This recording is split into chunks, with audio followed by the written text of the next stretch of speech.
விளக்காயேந்தி கிடந்த வீடு இருண்டது ஏனையா மாட விளக்கா நீயும் வரத்தா வீடு ஏங்கி இருக்குதையா எத்தனை சாமி வந்ததையா இது எந்தெந்த சாமி தந்ததையா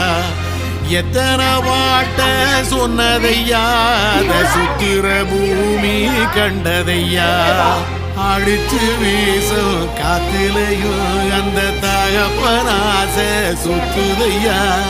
வெளிச்சு பூக்கும் வேலையிலும் ஒரு வம்சத்து கதையே உள்ளதையா